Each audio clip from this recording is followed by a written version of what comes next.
Hey everyone, welcome back to Awful Stories. It's Matt here, and make sure to drop a like and subscribe to not miss your daily fix on Reddit stories. Let's jump into our first post in the relationship subreddit titled, I think I want to leave my partner of 15 years, but I'm scared to death of doing it. I'm a 39-year-old woman and have been in a relationship with my partner, a 50-year-old man, for 15 years, and I don't think I want to be with him anymore. The past year has been tough. He gave up his job to try to turn his passion into a career. We have been living off my salary during this time. I make enough money for us to live comfortably on one income, and at first, I was supportive. Over the past year, however, I have watched him put little effort into his attempt to build a new career. He gets up late, goes to the gym, and enjoys long walks. If he does any work, it begins mid afternoon. He hasn't made any effort to advertise his business. All the while, I am working. I get up early to go to the gym before work, work a full day, and finish late, as I have a global role across multiple time zones. I feel like he is coasting on my income, and I'm starting to feel taken advantage of. He loves his passion project, but I regret supporting it. I didn't sign up to support another adult, and I'm beginning to resent his lifestyle. He seems less like someone working to start a business, and more like someone who retired early on my income. I am lonely. He spends every evening in the garage, where he has a TV and a couch, and I spend evenings alone. We eat separately, go to bed separately, and I wake up before him. At the same time, we haven't had sex in 10 years. There were some mental health issues at the start of our relationship that affected our sex life, and we never regained it. I'm approaching 40. I have a career I'm proud of and have worked hard for. My company offered me the opportunity to work abroad, but I turned it down because it didn't suit him. I don't want to marry him, as I fear I would have to support him financially if we broke up. We have a house and joint bank accounts, including considerable savings, all from me. I want to leave. I want to live by myself. I want to only worry about myself. I want to travel. I want to take that opportunity to work abroad. I want sex. At the same time, he's a good person. He loves and supports me deeply. I sometimes wish he were selfish because then it would be easier. But he is the kindest person. My family loves him. All our friends are his friends. And I have no support network. We still laugh and have fun. But that isn't enough anymore. I am terrified of leaving. I cannot bear the thought of what it would mean to separate, selling the house, fighting over bank accounts. I worry I will miss him, and I'm afraid of what he will do without me. He has no job, no career, no income. I'm scared for his future if I leave. I just don't know what to do. I feel lost. OP's feelings of resentment and longing are completely valid. Supporting someone through career changes is one thing, but watching a partner seemingly coast and unplug emotionally and financially for years crosses into something much more different. OP is carrying an immense emotional weight, torn between the life she has built and the deep dissatisfaction growing from the imbalance in her relationship.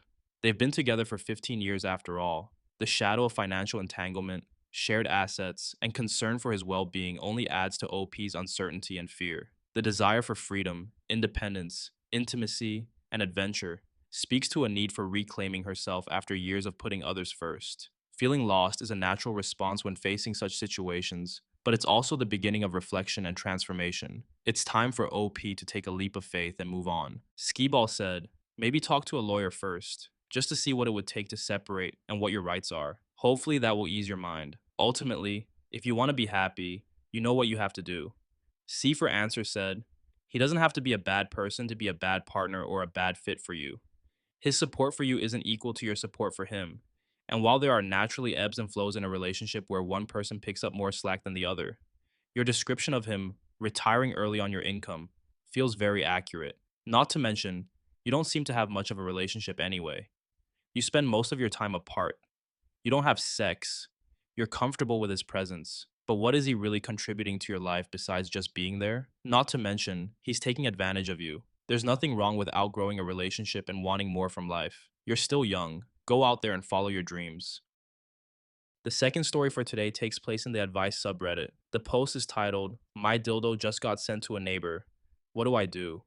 I am 18 and just moved to a new condo. I'm still living with my parents, but now I have much more privacy. Because of this newfound privacy, I decided to purchase a sex toy.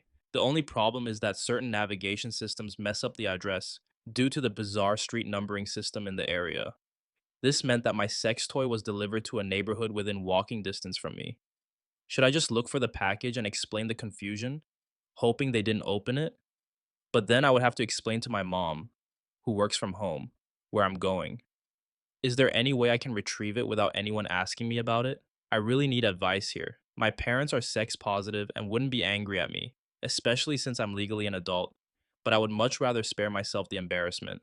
Update: an hour after I posted this, while I was still contemplating what to do, there was a knock at my door.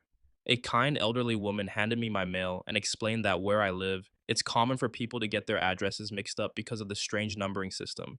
She was very sweet, and I feel bad for making her walk all the way over here. Luckily, I changed my address, so there shouldn't be any more issues. I kinda wish the ending of this story were a bit funnier, as it would make a good story to tell. But fortunately, I've been blessed with kind neighbors who aren't going to open my mail. Update: I can't believe I have to clarify this, but just because I own a dildo does not mean I'd like to trade nude pictures of myself with strangers online. I am in a happy relationship with a great guy, so please do not message me with sexual requests. Time for a catnap said, I guess you're going to have to move to another country, change your name, cut ties with all your family, and hope the authorities don't track the dildo back to you. Sorry, OP. Your life is ruined. Just kidding. Most likely, it's still packaged and unopened, so you can go ask for it. Realistically, they may just drop the unopened package back to you. Some possibility said, those things aren't cheap. You're 18. I can't imagine you're drowning in money. There are two options. Hopefully, the neighbor has integrity and delivers your package to you unopened. Or you could go over there and say a friend sent you a gift. You can allude to your friend being known for their pranks and ask if a package was delivered there. To this, OP said, the neighbor had integrity, and it wasn't too expensive, only $30, which for me is still a moderate expense but not bank breaking. This third and final story was made in the AITA subreddit. The post is titled AITA for telling a woman to charge a guy more at a yard sale. I was shopping at our city's yard sales yesterday and stopped to look through some clothes. While I was looking, a man walked up and asked the elderly lady running the sale if she had anything golf related. My ears perked up because I have just recently gotten into golf. The lady said she had her late husband's clubs but didn't know what they would be worth, so she brought them out to show him. It was obvious that the man knew golf by the way he took a couple of practice swings, and you could tell by his car and clothing that he appeared to be well off. As he looked through the bag, the lady told him that her husband had just passed away and that she didn't know if the clubs were worth anything. He said they weren't that great and offered $200 for everything. She seemed hesitant and said she didn't know, but he just talked over her and said, Here, I'll go grab the money, and walked towards his car. I walked over to see what was in the bag, and for anyone who knows golf, here's what I found: an almost new GT3 driver and 3 wood, gently used Mizuno irons, nice Titleist wedges, a very nice looking Scotty putter, and a great condition Titleist cart bag. This collection would be a steal at $1,000. Obviously, this lady's late husband had spent a good amount on the clubs, and I felt bad for her. So I told her she should pass on the man's offer and have someone at a local Courses Pro shop help her price the items if she wanted to sell. She seemed totally shocked when I told her the driver and 3 wood were probably worth $800 alone. When the man came back, he was glaring at me, and when he tried to hand the lady the cash, she declined and said she was going to get the items appraised. He got upset and told her she couldn't back out of a deal. So I chimed in that they hadn't actually made a deal. He got angry at me and told me I needed to mind my own business. The lady then told him again that she wasn't interested and asked him to please leave. He walked to the end of the driveway and just stood there angrily, like my toddler would. Before he walked away, he called me an asshole and stomped off. The whole thing was more funny than anything to me. I was telling this story to my coworkers today, and they were all criticizing me, saying I should have kept my mouth shut and let the man get the good deal.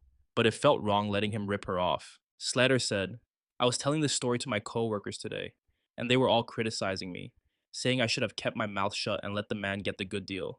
You work with people who would support someone ripping off a widow, who expressed disappointment that you didn't let it happen. Why do you even speak to these people? Are they even people? For the love of God, let me tell you something. Her husband practically came back through you to stop that from happening, not the asshole.